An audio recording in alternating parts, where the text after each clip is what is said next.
Nazar from India. Assalamu alaikum wa rahmatullahi wa barakatuhu. Alaikum salam wa barakatuh. Sheikh, a Hanafi scholar stated about Raful-yadin that it was abrogated at the last time of our Prophet ﷺ, as per the hadith of Ibn Masud, to an extent of exaggerating as authentic by Sheikh Al-Albani, may Allah be pleased with him. If it is authentic, doesn't it contradict with the prayer booklet by Sheikh Al-Albani where he himself raised the hand? No, these so-called scholars are not telling the truth.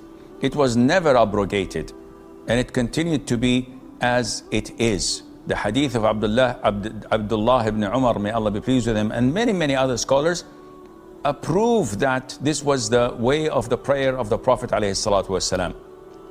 And only to focus on Raful-yadin and to waste time speaking about it shows how shaitan is so happy and laughing at you and these so-called scholars for wasting their time over something that is not of essence. They're like an ostrich that puts its head in a hole in the ground when the lions and the tigers are about to attack, and the ostrich says, I see no danger, there's nothing around me, because its head in the ground.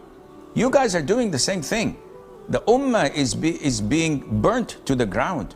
Muslims are being and confiscated from their property is confiscated, they're killed and kicked out of their own lands, and all what you care about, Raful-yadin is abrogated. So subhanallah, this is insane. It shows how ridiculous such people's intellect is when it comes to the life matters. Yes, it is an issue of fiqh. We go and study it according to the fiqh of schools of thought, according to the hadith, authenticity, but not to make it something that the apocalypse would follow afterwards. Zayd from Kashmir. Assalamu alaikum, Sheikh. Alaikum salam wa rahmatullah.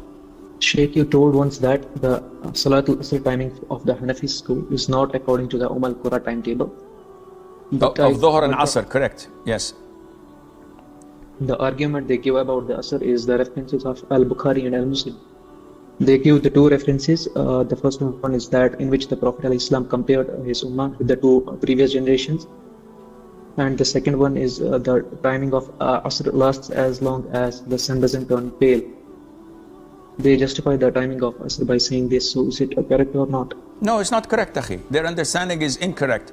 The Asr time has been decided in the hadith of Jibreel, may Allah peace be upon him, when he prayed in the beginning of the time and the end of the time.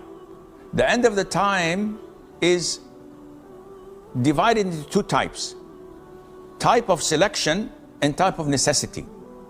The type of selection is when the erected object's length is twice as long.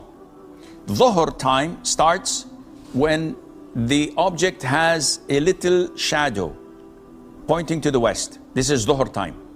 And as the shadow grows longer and longer and longer, once the length of the shade is equivalent to the erected object, this is the end of Dhuhr and the beginning of the time of Asr.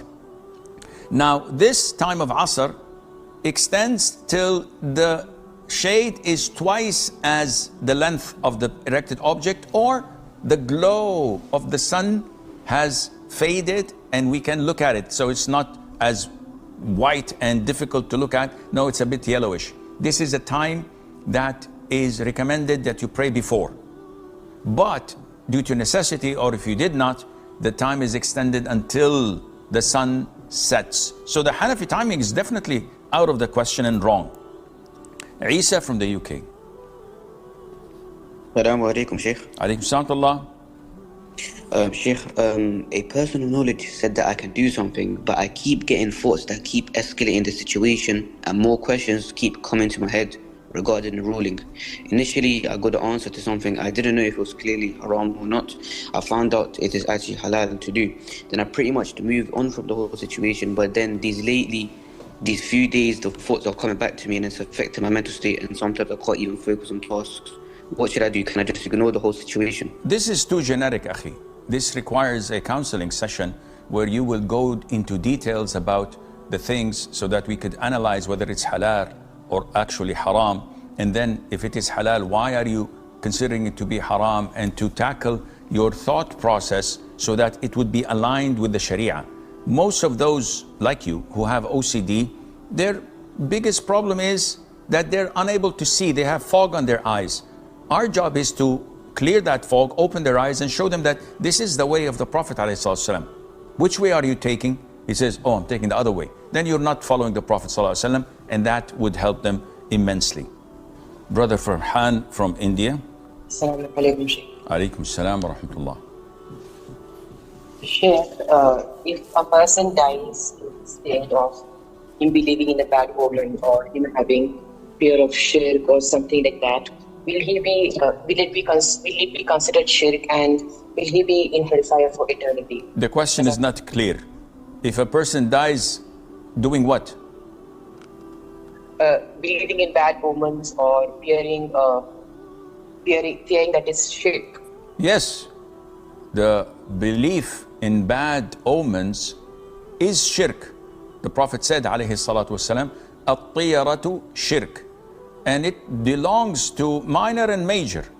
If someone believes that this omen by itself will impact his future and his life without Allah's intervention to it, this is major shirk, because he believes that someone other than Allah has impact and effect on his future. But if he believes that this is a sign that something bad will happen, this is minor shirk. May Allah protect us. Ismail from Pakistan.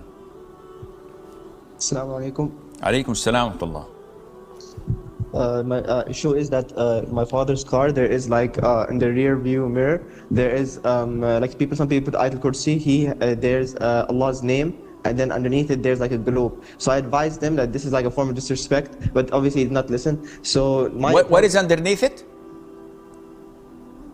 There's like a globe, like maybe resembling the earth, underneath the name of Allah. Now, this hanging on the rear view mirror. Now, I think is when he goes to work, we take the car sometimes to the masjid, but I don't remove it because it's not my property. So I don't remove it, it stays there. So, and sometimes, you know, it moves. There's no problem, akhi. There's no problem in it, inshallah. Farah from India. Assalamu alaikum, Sheikh. Bismillah. Can a revert ask for a share in the property proceeds of non-Muslim parents if they are planning to sell it now? What if they want or intend to give some of it themselves, but it's not in written?